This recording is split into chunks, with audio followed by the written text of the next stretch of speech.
A helicopter sits under exhibition lights in Singapore, and at first glance, it looks like nothing special. Narrow body, 2 crew seated one behind the other, short wings, a 5-bladed rotor on top. But look closer at the engines, and something is different. The exhaust is not pointing where it should. Armored panels wrap around the cockpit and the engine bays. This is the Z-10ME, a 6-ton attack helicopter that China rebuilt from the inside out for one single purpose: selling it to the world. Here is the question that matters. How do you take a compact helicopter and cram in filters, armor, warning sensors, jamming equipment, and brand new electronics without wrecking the one thing that keeps it in the air? The airflow, the weight, the balance. Most engineers would tell you that is nearly impossible. And yet in February 2024, at the Singapore Airshow, this aircraft rolled out in front of the entire world and did exactly that. So what actually changed? 3 things, and every single one of them had to work together, or the whole aircraft fails.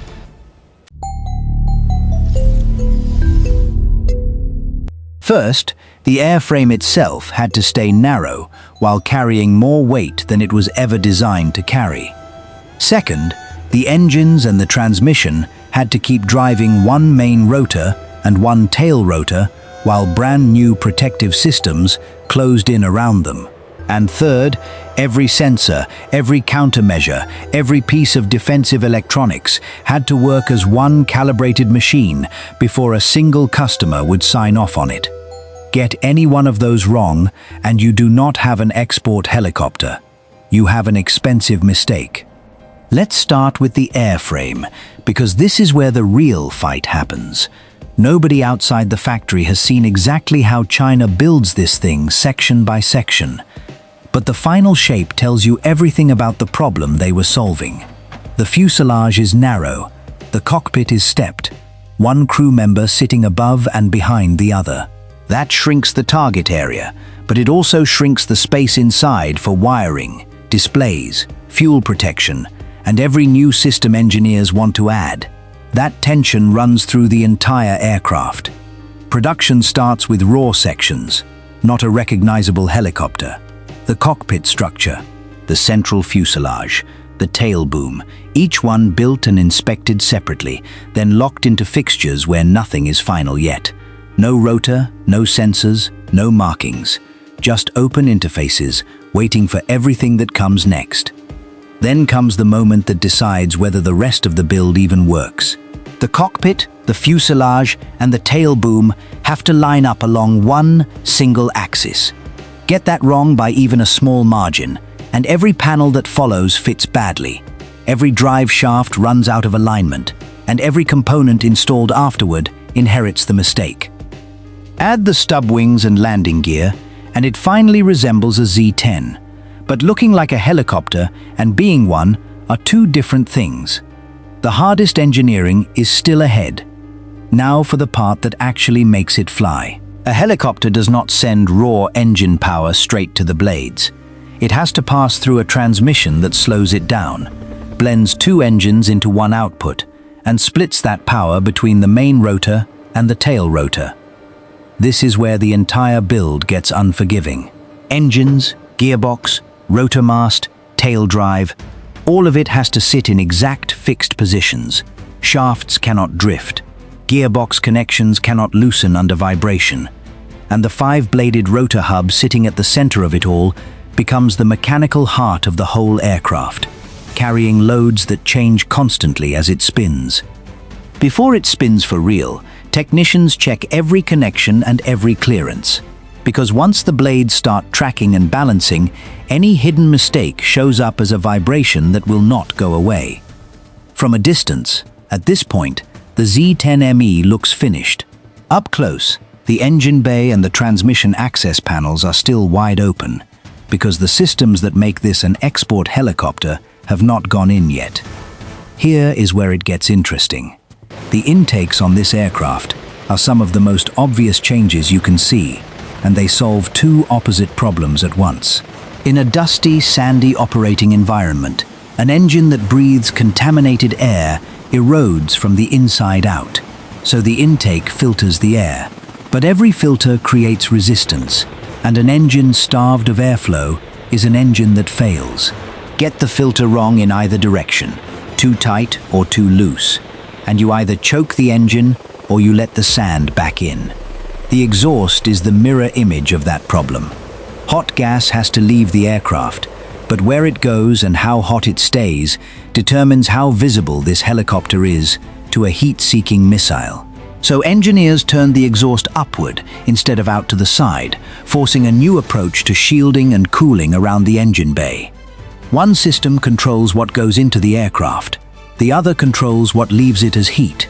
Get both right, and the helicopter can breathe and stay harder to find at the same time. Get either one wrong, and you have built a very expensive liability. Once the aircraft can breathe, it still cannot protect the people flying it, and it still cannot see. So here is what Avic built in: crash-worthy seats, self-sealing fuel tanks, armor plating around the cockpit floor, the sides of the seats, and sections of the engine compartment, electronic countermeasures, infrared suppression.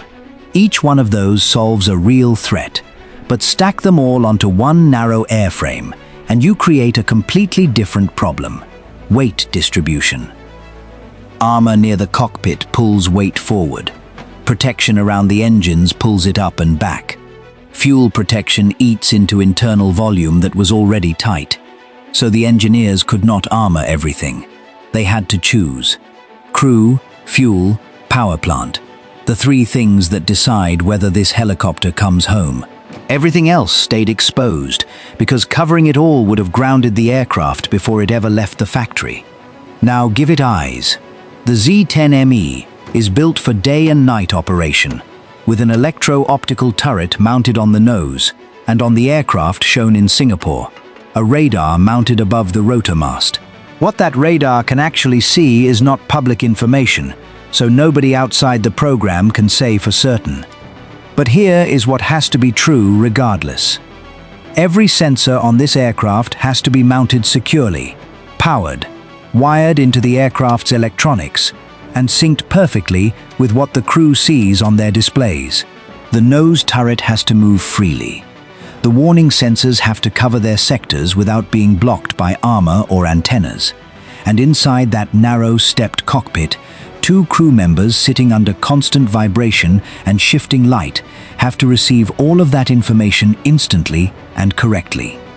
This is the exact moment the Z-10ME stops being a pile of separate systems and starts being one machine. Then comes the part that decides everything, and it does not start with flight. It starts with inspection. Panels only close after what is underneath them has been checked, circuit by circuit. Hydraulics get tested. Controls get run through their full range. The sensor turret gets tested on the ground before it is ever trusted in the air. Engines run while every temperature, every vibration, every response is monitored and logged. And only then does the rotor start to turn. Tracking and balancing reveal whether all 5 blades follow the exact same path through the air. A tiny mismatch between blades becomes a vibration that runs through the entire airframe, and that vibration is the clearest signal in the whole build of whether the manufacturing underneath it was actually done right. The first hover pushes that test even further, because now the transmission has to carry real power, the tail rotor has to fight real torque, and the whole aircraft has to stay stable low to the ground, where its own rotor wash kicks dust back into the intakes. Only after all of that does an export aircraft move toward the customer. And on August 2nd, 2025, it did. Pakistan publicly inducted the Z-10ME into Army Aviation at Multan Garrison. The exact order size was never disclosed. Nobody outside the program can confirm the precise configuration of every aircraft delivered. But one thing is now confirmed beyond doubt. A helicopter that first appeared as a modified export concept in Singapore is now flying in service with a foreign military. So what actually made this possible? Not one sensor, not one armor panel, not one filter, It was every single one of those systems being forced to work together on an airframe that was never built with room to spare. A narrow structure carrying more weight than it was designed for. A transmission holding perfect alignment under constant stress. Filters and exhausts solving opposite problems at the same time. Armor, placed only where it could survive without grounding the aircraft. Sensors calibrated into a single working system. And a testing process that trusted nothing until it was proven. Panel by panel, system by system, all the way to the first hover. China did not reinvent the Z-10 to build this export version. They rebuilt everything around it: airflow, weight, survivability, and the ability to keep it flying far from home. That is the real story behind the aircraft sitting under those exhibition lights. This is Modus Assembly, where we take the machines everyone recognizes and break down the engineering nobody ever explains. If that kind of story is your thing, the like button helps more than you would think, and subscribing means you catch the next breakdown the moment it drops. Which system do you think was the hardest to get right? The filters, the armor, or the sensors? Tell me in the comments.